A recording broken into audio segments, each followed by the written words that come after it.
Hi everybody, welcome to my YouTube channel. My name is Nkateko Gavina Manganyi and I am back with another video and I want to chat to you guys about what to pack if you are moving to the UK for university.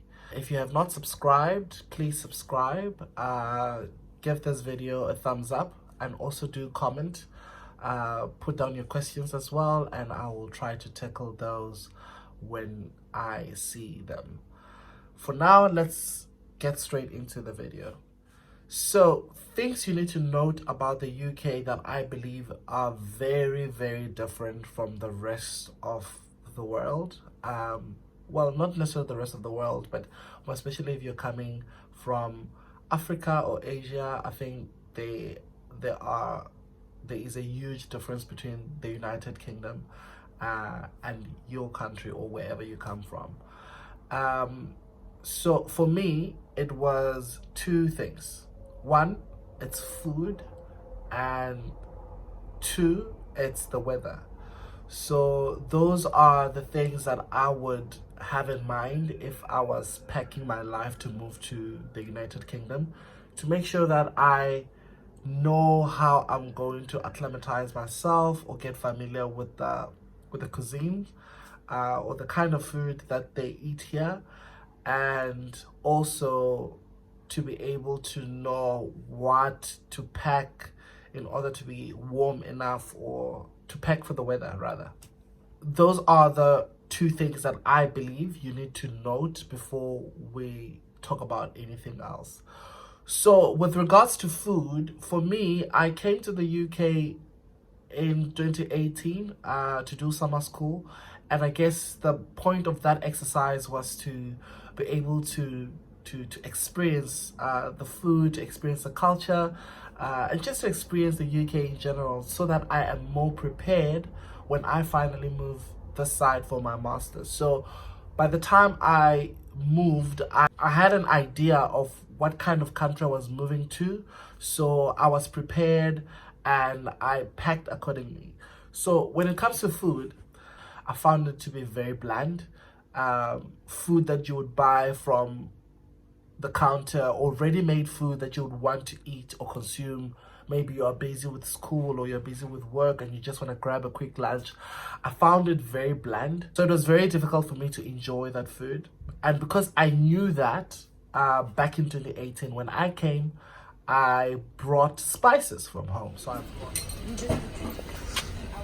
which one is this? 200 gram. That's 100. Oh my goodness. Any four for 100 rand. Oh no, guys. No ways. That we should save this much.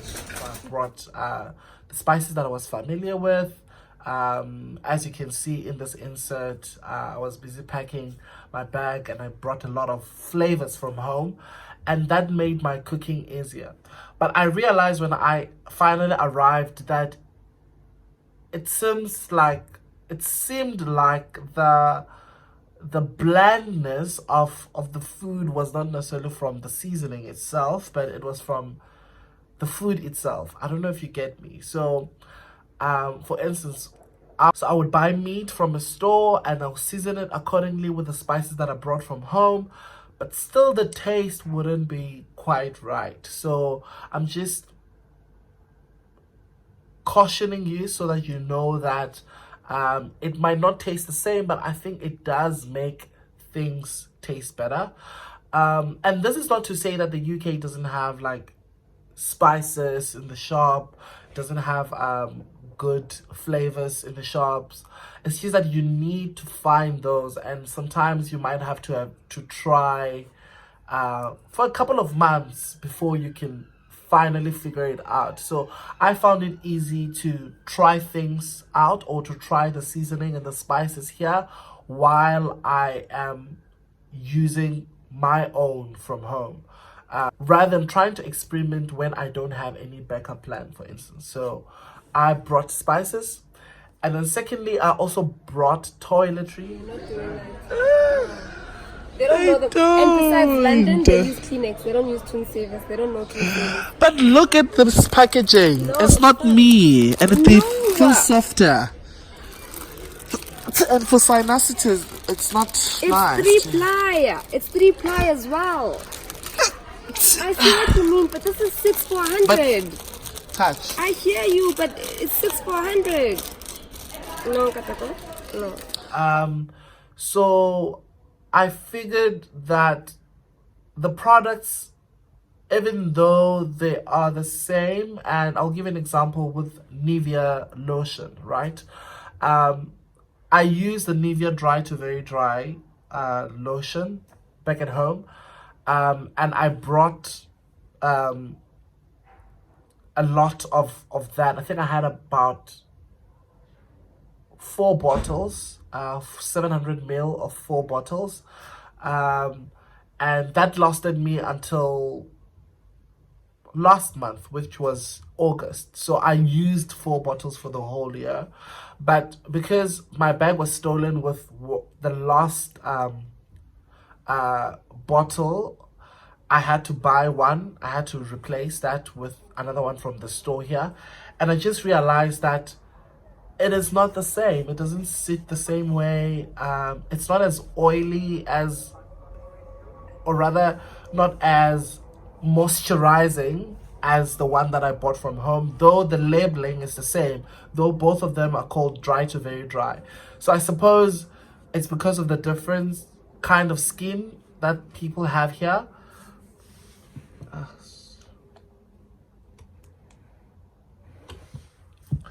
I suppose it's because of the different kind of skin that people have here, or maybe also because of the weather, right? So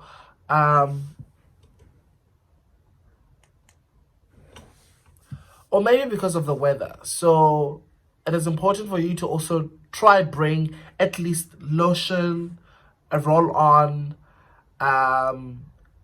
yeah, just lotion and roll on. Those are the 2 that I would recommend you to pack when you're coming this side. And then thirdly, clothes. When it comes to clothing, I think the UK excels when it comes to clothes. I already knew that the UK excels when it comes to clothing, so I didn't bring a lot of clothes from home. In fact, I had 1 big bag of clothing, and then I had 1 small bag with shoes, and then the other bag that I had with me had spices and toiletries inside. So I only had 1 bag of clothing. So I think don't bring a lot. So you are coming now and it's autumn, but the autumn here, there's lots of rain. It's very cold and wet. So if you're from a tropical country, or you're from a country where it's generally hot, I think your clothes might not be appropriate for UK weather. Even your jackets might not be appropriate for UK weather. So I would suggest don't buy winter clothing from home. Don't try to pack up from all this clothes from home. There are a lot of shops here. There's Primark. Primark offers the best deals in terms of prices, and it has a lot of variety. You can get thermal wear here. So thermal wear is basically something that you can wear inside. It prevents you from putting layers and layers of clothing, because it basically makes it warm, really. So there's a lot of variety. So if you like premium clothing, if you have been following my channel, you know that I love buying clothes from Zara.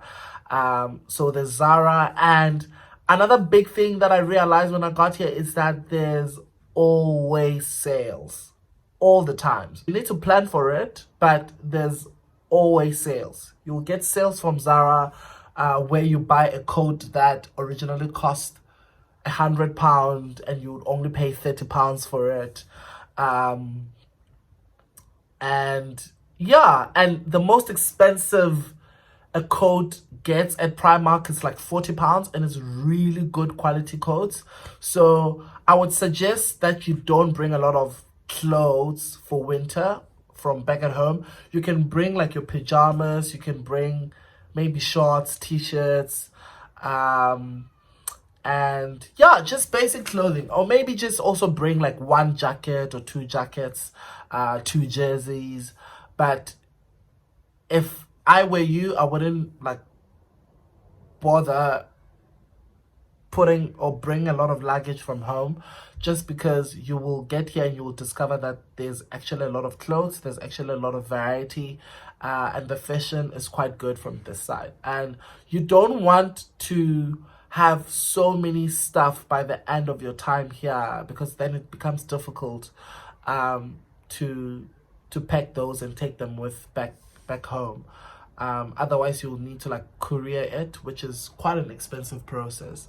I mean, I didn't bring a lot of clothes, but right now I've been struggling moving my stuff around because it feels like I have so many clothes. But yeah, that's it from me. I think, yeah, just to highlight, you need to make sure that you try bring some kind of seasoning from home. That would be good for you. If you're from Asia, so Asia, I'm talking Indonesia, I'm talking about China, South Korea, and all those places, Japan, you are quite fortunate, or India, you're quite fortunate that there's a lot of Oriental shops that sell Asian ingredients here. So it's easy for you to find seasoning and food that you're familiar with here than it is for an African like myself. Because you find that there's only one African shop, and usually they are hardly accessible, easily accessible, let me say. You find that there's one, like in Nottingham, there was one in Redford. Redford was quite far from me. It's not in the city center, so I had to travel quite a lot if I wanted to go there. So yeah, do bring some seasoning for yourself. Secondly, do pack just enough, don't pack a lot. There are shops here where you can buy clothes. There are shops where you can get warm stuff. There are shops where you can get bedroom linen and all of those things. So don't bother bringing like blankets from home and stuff. You can buy this side. And then lastly, toiletries. I think those are important as well. But otherwise, the UK is quite chilled. If you really want to eat good food, you have to pay for it. You have to be ready to pay for it. It's not that they don't have good food. It's just that you have to be ready to pay for it. Yeah, but if there's anything that this country gets right, it would be clothes. It would be clothes, sales, like frequent sales, by the way. It's not like where it's only like just seasonal. There's lots of sales that are going on all the time, which is great. So yeah, guys, that's it from me. If you have questions, do let me know down below, and I will try to answer to those questions as soon as I can. But thank you for watching this video, and all the best as you pack to move to the UK.